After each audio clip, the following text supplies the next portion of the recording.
What's up, YouTube? My name's Andy, and this is episode 1 of Makeup Gain. Makeup Gain's a new YouTube series that I decided to start that basically is just gonna have tutorials and videos talking about subjects and techniques that are all revolving around mixing music in your digital audio workstation. When I started first diving into the world of home recording and mixing music in your DAW, essentially I would find all these videos that were great tutorials, but they would always use phrases and say things that I had no idea what they were talking about. And so what I want to do is eliminate that. I want to eliminate having to do research on your research. So a lot of the way I'm going to explain these things is going to be kind of in layman's terms and very simple. So with this first video, I'm going to be talking about EQ. And specifically, I'm going to be talking about a plugin called ReaEQ. This EQ, ReaEQ, is awesome. It's incredible. It's one of my favorite EQs on the market. And the thing about EQ too is when you're first diving into mixing music and recording and all that good stuff, it's kind of tough to even know what to do with EQ. If you're a guitar player, yeah, it's on your amp head and everything like that. But you know, when you start diving into actual technical EQ and notching out certain frequencies and all that crazy stuff, it gets pretty intense, and sometimes you have no idea where to start. So what I'm going to do is I'm going to show you this EQ plugin called ReaEQ, and just kind of explain all these little knobs and little things that you can change on it, explain what they do, and just kind of show you some general little techniques that you can do. The best part of this plugin too is that it's 100% free. You can download it. I'll put the link in the description so you can go to the website. It's made by a company called Kakos. I believe that's how you say it, Kakos.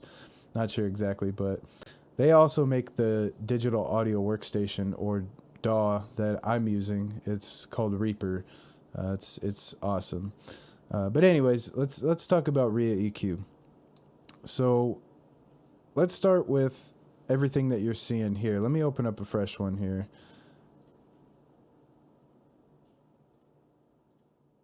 All right, so when you first open up ReaEQ, you could resize and make it a little bit bigger. When you first open it up, it just has this graph going. It has all these little adjustment sliders and drop down menus. Essentially, what's great about this EQ is you can take any of these points and you could turn it into whatever you want. You can click on point 1 and you could click on this drop down menu and you could choose any one of these selections and adjust from there. A lot of EQs are already preset, so like this 1 and this 4 would only have maybe 2 or 3 options that you can select, but you can select any option of these on any one of these numbers here. And these are just points that you can use to adjust. And that's why I love ReaEQ. It's completely customizable. But anyways, so let's start with these little tabs right here. What are these little tabs? These are your points. So you notice when I click on one of these tabs, it selects a different point right here. And essentially these points right here are what you're going to use to adjust your frequencies in your EQ. Essentially what you're doing when you're adjusting your frequencies is you're adding volume or decreasing volume in a specific frequency of the audio signal. And I'll show you later on. We'll get into how you can change those frequencies and different things that you can do with that. But that's essentially what an EQ is doing. You're just adding or decreasing volume in certain frequencies of your audio signal. So with that being said, let's start with number 1. This one is generally is going to be generally in your lower frequency range. You can move it wherever you want though. You have all the power in the world to do whatever you want on this EQ. But this is a good starting point where all these points are at, because you got 1, which is in the lower frequency range, 2, which is kind of in your lower mid frequency range, 3, which is in kind of your upper mid frequency range, and then 4, which is kind of in your upper frequency range, higher frequency range. So they kind of give you like a starting point of where you can mess with these different frequencies. So let's start. Let's go back to these tabs. So like I was saying, these all kind of change. When you click on 2, it goes to 2. What's awesome is you can always add a band. That's what's awesome about the ReaEQ, is you can add, honestly, as many bands as you want. Generally, I like to stay around 4, but say I'm doing some really intense EQing, you could always add 2 or 3 more to notch out some certain frequencies that you want to notch out. So if we start with 1, let's go down to this little drop-down menu right here. Now what this drop-down menu is it tells you what you can accomplish with this point right here. So a low shelf is what it just automatically is selected when you click on that. And what a low shelf is essentially if you think about, it's almost like a slope. And what it does is when you increase it or decrease it, what you can see is it's making like this slope right here in the meter. And what that does is it's decreasing the volume at 98. But what it's doing is it's kind of like it's smooth. It's making a smooth drop in volume, so it's not like extremely spiky in that frequency range. What it does is it makes like a sloping effect, or a shelf is what they call it. So all of the frequencies around it up until a certain point are going to be decreased too, but it's going to be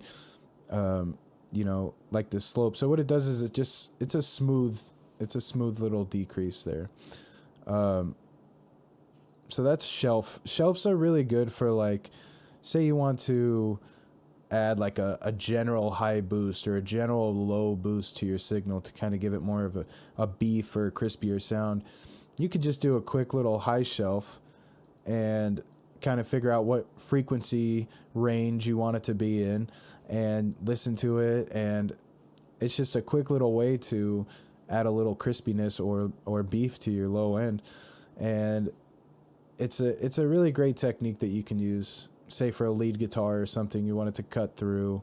You could just add a little high shelf boost and you got an awesome sounding lead tone.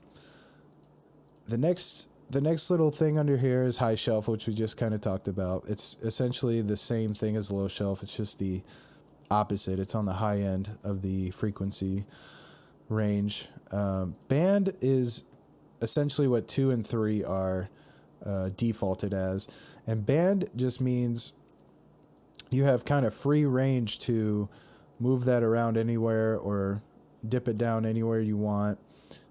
And so it's kind of just like a free range boost or decrease. That's essentially what band means. Underneath that, you got low pass and high pass. Now, I remember when I first started doing all this stuff and getting into this mixing world, I always got those confused. So the best way to explain it is a low pass essentially means that you're letting all the low frequencies pass through.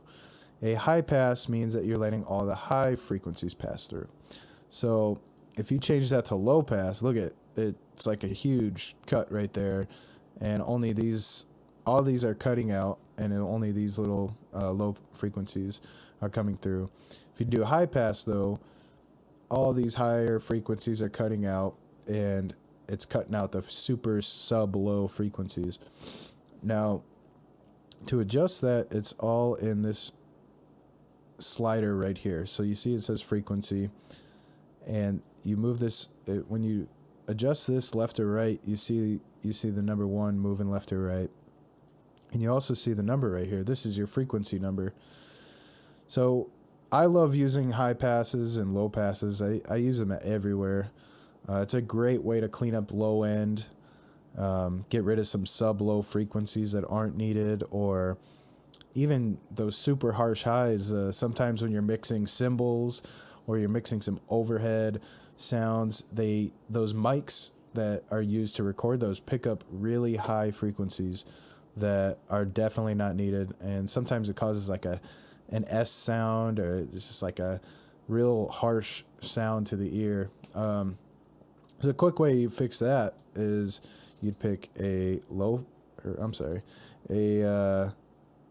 pass, and then you'd kind of mess with this until you kind of got rid of that harshness. And you don't want to go too far, or else it starts sounding too thin. You just kind of want to find that super sweet spot. Gets rid of those nasty highs, but keeps the true tone of the cymbal or whatever you're doing it on. Same with the lows. You could do the same thing with the lows. Kind of move it in and out until you get rid of those extremely rumbly lows, but still kind of keep that punchiness. So let's move on to these. We just talked about high pass. Let's move on to these bars right here and kind of explain what these do. These are essentially the high pass, low pass band, high shelf and low shelf are essentially the main things you're going to be using in this drop down menu. All pass is kind of just basically just makes you let all the frequencies pass through. It's basically essentially turning off the EQ, but yeah, so it's not really necessary to worry about that. Notch EQ is helpful, but the thing about notch EQ is you can accomplish the same thing with the band EQ, and I highly recommend using a band EQ setting, just because when you're doing it, if you're trying to notch things out, which is what the goal of this notch EQ is, when you're trying to notch out certain frequencies that are just too harsh or too loud, it's better to use the band because you have a lot more control. This kind of just like goes full bore and goes all the way down. With the band though, you can kind of move things up. Let's see. Let's get rid of this notch. You can move things up and you can make them more narrow. Very narrow, and then it's a lot more control essentially. So let's start with a few little techniques that you can use. I already talked about high pass and low pass. I love using that everywhere. High shelf and low shelf, we talked about that. Notch EQ is a phrase that is said a lot for, like I said, notching out certain frequencies. Once you start getting more involved in mixing and your ears start training more, we'll be able to hear certain frequencies that stand out in whatever is recorded, either guitar, cymbals, drums, anything. And what you can do with notch EQing, or another term that's also used is surgical EQ. That's another term that you'll hear. Essentially what they mean by that is you're finding frequencies this is a technique that I use. You find the frequency by boosting it, and a lot, and you kind of go around and you find where the frequency is that's standing out. When you boost it, it's going to jump out like crazy. And then what you do is you kind of narrow down your Q like that, and it just kind of focuses in on that frequency that's standing out a lot. And then you just kind of draw it out until it's gone. This is like what notch EQing or surgical EQing is referring to. So let's go over these sliders real quick, and I haven't really explained these yet, and kind of be a little bit more clear about what these will help you accomplish. So I was talking about this one. This one's your frequency. You know, you can go back throughout the frequencies. This one right here is your gain knob right here. So this is how much you want to add, 6 dBs. This number right here represents decibels or negative, and you can go all the way to infinity if you want, which is crazy, but or plus 12 on this EQ plugin. So when you want to boost a certain frequency, say you want to boost, 8K or whatever, that's good enough right there. And you want to boost it, nice little boost. Naturally, this EQ is going to be at a 2.0 Q bandwidth, I guess you can call that, which we'll get to in a second here. And it's a very wide boost. It boosts all, it's essentially centered on 8181, but what it's also doing is boosting a lot of its neighboring frequencies. Now, this is good for, like, when you do this type of boost, it's good to kind of give it a smooth boost, but if you want something more direct and harsh, what you would do is you would narrow down the bandwidth, or the Q. The Q is, you'll see that all over the place on EQs. So when you narrow it down and make it smaller, you'll see that the sides start coming down. It becomes more of a steep, focused boost, opposed to this big, wide, kind of hill-looking thing. It becomes like almost like a ramp, like a vertical ramp type thing. And what that does is it makes it more direct. It makes it more focused on that frequency. So that's that's really good if you want to do, little boosts in here and there. If you boost it up with a narrow EQ or a narrow Q bandwidth, it might be too harsh. And a quick way to fix that is to kind of just back this down a little bit, so its neighboring frequencies will kind of join in and make it a smoother boost for you. And that's essentially a great little technique that I've used on guitars or any type of things that I've listened to. I'll kind of boost in a certain area and try to figure out why it sounds too harsh, and usually the Q or the bandwidth is the solution for that. So basically went over all these little settings here. We talked about these tabs right here, what they mean. They just select your different spots on the EQ. And this right here is your drop down menu for all of the different settings that you could set each tab to. This is your frequency selector. You could either use this or you could actually physically type it in. Same with the gain. This is your gain boost or decrease. And here's your bandwidth selection. You can increase or decrease your bandwidth. So I kind of wanted to show you guys a quick little technique on this little guitar part that I used. And this technique is pretty cool, and you hear it a lot in music. What it does is it's a high pass filter, so like this, but it's brought up very far, so only like the high mids and then the high frequencies are being brought through, and all these low mids and mids and lows are cut out. So what it does is it gives it almost like a telephone line effect. This is a pretty cool effect, and it's very easily achievable. So I did it on this certain guitar part right here, just for like a cool little transitional effect. So let's listen to it real quick, and then I'll show you what I did there.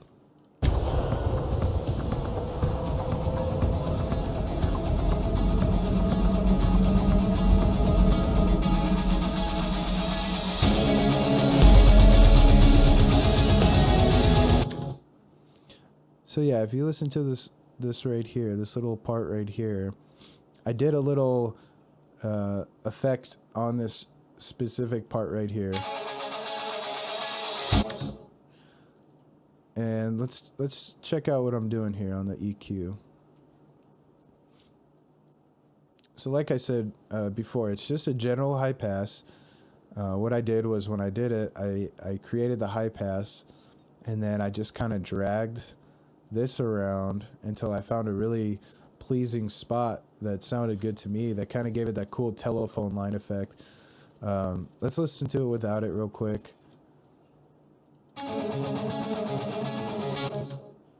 So yeah, it's got some effects on it. It's got some reverb and some delay and all that stuff, but you can kind of get the general idea. I'll play it without it and then play it with it real quick.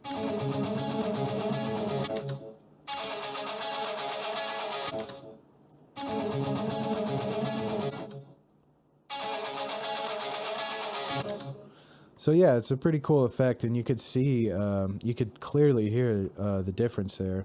It's getting rid of all those lows, and it kind of just sounds like it's, like telephone lines. So yeah, that's one little technique that you can use EQ for. I kind of went over some techniques earlier. I don't want to get too in depth with, some advanced EQing techniques. I can definitely do that if you guys want to. Just let me know in the comments. But I just kind of wanted to give you an overview of ReaEQ, just because it's such a great EQ.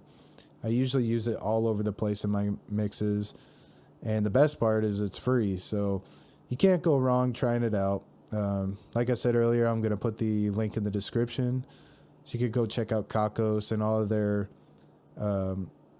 plugins and all their products. They're all amazing. It's an amazing company.